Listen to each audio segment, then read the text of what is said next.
Hey guys, I'm recording another video here. Playing a lot of tables today. It's Sunday, so big Sunday of tournaments. The most exciting tournament I'm in is this one right here. I'm at the final table of the 5K guarantee on Bodog Poker.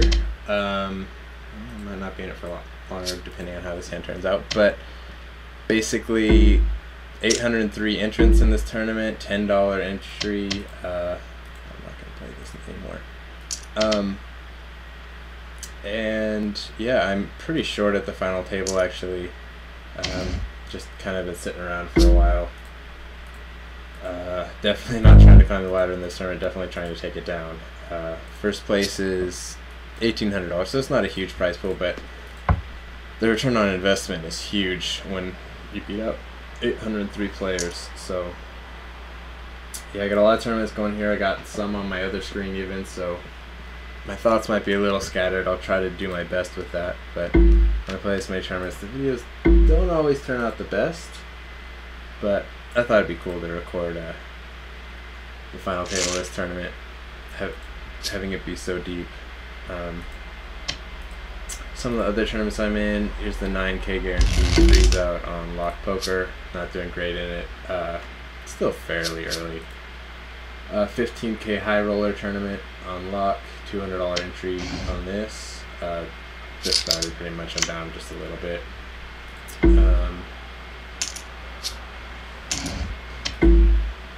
Down here we have, I believe, no, I'm not that far in this tournament. This is just one. I just got knocked out of a tournament. I was really deep in here. This is just a 5,500 rebuy, just a small rebuy tournament with a bunch of players in it. This right here is weird entry, 4,750 guarantee tournament. Another small rebuy tournament. Whoops, I should have called that. And yeah, I'm pretty deep in this. We're probably top 80K, so we're probably pretty close to the money. I'm fourth in chips, so I'm doing really well on this one. And this is another kind of small guarantee, although I believe this is a turbo and a freeze out. So, or maybe the one off the screen is a turbo, I'm not sure. I don't want to play this. Okay, so that's all the tournaments you can see. I'll bring the payouts for this Bodog tournament really quick so you can see them. There's the final table payouts. You can see first is 1,800, second's 1,000. It just goes down from there. Now I'll try to talk about kind of what I'm thinking about while things are going on. Here I'm just going to shove here for folds to me. Even if somebody raises from late, which at this point it pretty much is, I'm pretty much going to shove. The blinds are big enough, I have a short enough stack where can't really sit around. This is easier to call, in my opinion, than someone just making a raise from that position. Just because you're going to make that play with weaker hands, and you know, aces aren't going to be in his range anymore. You know, there's really good hands that are no longer in his range. It's an open-ended straight draw, which isn't the best, but I hold, which is good. And then doubling up, so I'm getting back in that tournament.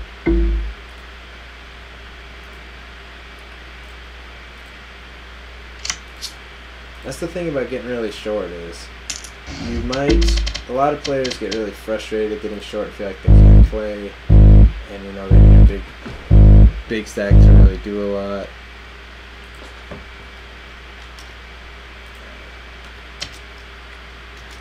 Tables. They need a big stack to really do a lot, so they kind of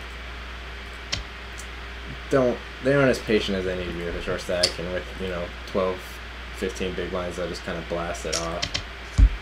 You know, but a spot like that, I admit I got into a decent spot there just because I got lucky too. I got kind of fortunate to get in that spot, but you know, I win one pot and I'm right in the middle of the field instead of being, you know, I was almost last place. So it can just take one big double up to really get back into a tournament. And if you're really short, just two double ups can really just throw you right back into the mix of things.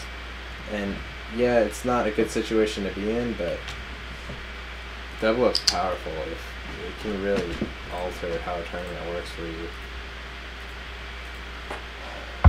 Overall today has gone frustratingly, I guess is a good word to say. I've played pretty well, I feel like, which is good because my game has been, I haven't played a lot recently, and I don't feel like when I have played it's gone very well. I'm going to shove here because I don't like any of the other options. And I'm just going to pretty much hope he doesn't wake up with a monster. I think it's still a plus EV play there. I'm actually pretty confident it is. And I don't think there's a better option. With just the stacks and the blinds and everything, it just makes the most sense. I wish there was any, that would make my decision a lot easier, but I still think it's the right play. But like I was talking about my day, I felt like I've been playing good for the first time in a while. But I made a really deep run in the 100k on lock and just lost a monster pot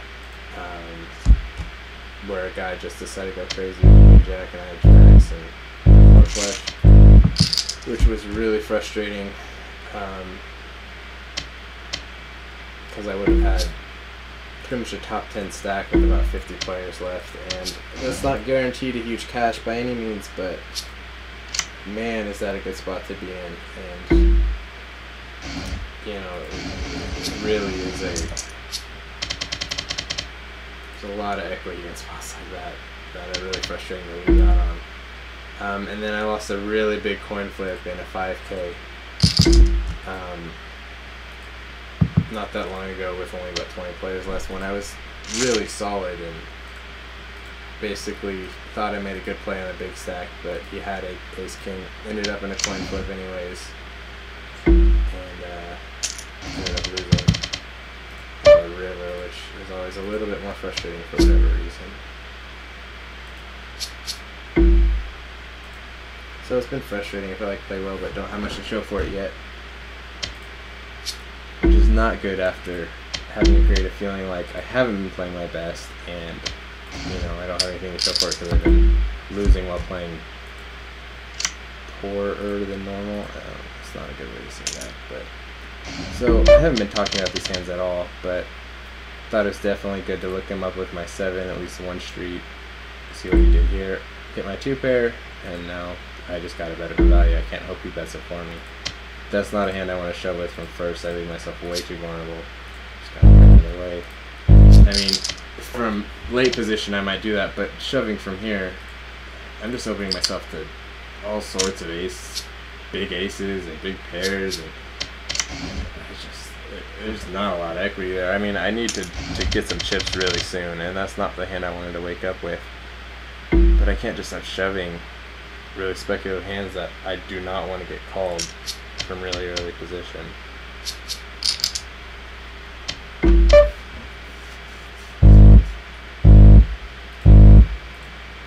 So yeah, this I can't do anything with, unfortunately, and I'm getting very short, which is not what I want, but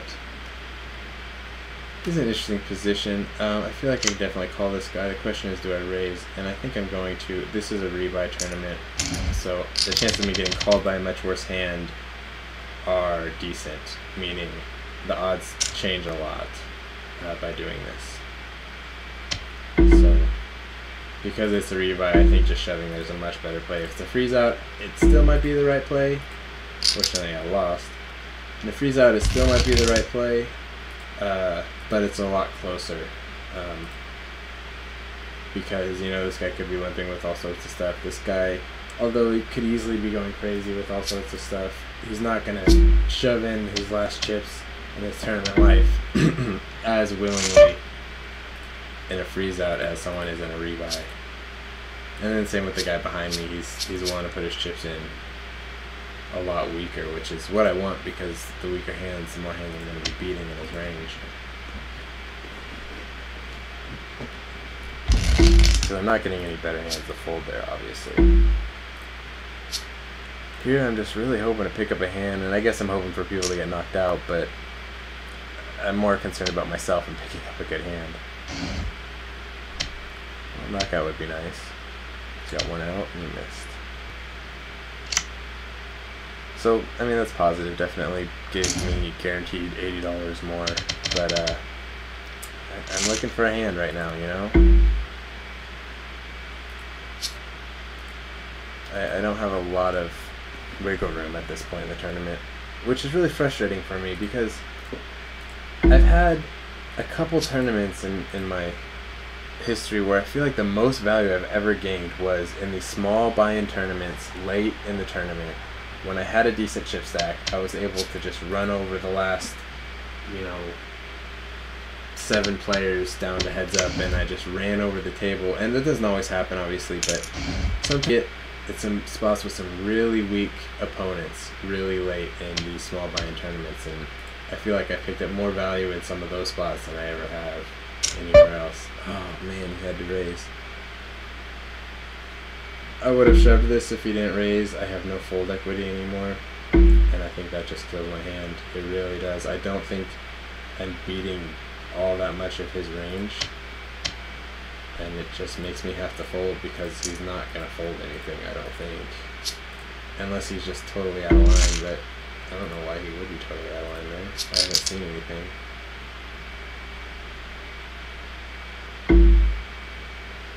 Well, maybe I'm really glad he raised because I would have ran the hand off there. Jack. It's hard to say. Being a little results oriented, I guess. Although it can be hard not to be at a final table sometimes. Or in a crucial spot. But you want him to get knocked out. That'd be another $100 basically. Flush. So yeah, I would have been in trouble if I had decided to shove it and this guy didn't raise, which I was about to do. But another knockout and more money. I really want to pick up some chips though. I feel like I'm so handicapped by my stack right now. I can't exploit my skill edge on these players. I haven't seen these players as exceptionally weak. Playing this many tables, I haven't unfortunately been able to watch super closely. But I just have had some personal experience with weight in these really big field, small buy-in tournaments. And this one's $10, 803 players. You can end up with some really weak passive opponents that aren't used to being at a final table this big, and it's a lot of money for them but not huge for you, and it made some people look really silly before. I'm not trying to brag, I'm just saying this is a spot where there can be a lot of value for a good player. Fortunately, I haven't been able to utilize that value yet, although I believe that was another elimination. 1, 2, 3, 4, 5. So down to 5, and I'm up to 437 guaranteed. I'm very short now because all these short stacks have gotten eliminated, but I got a hand I'm willing to go with and try to double up. And we'll see if I can get lucky.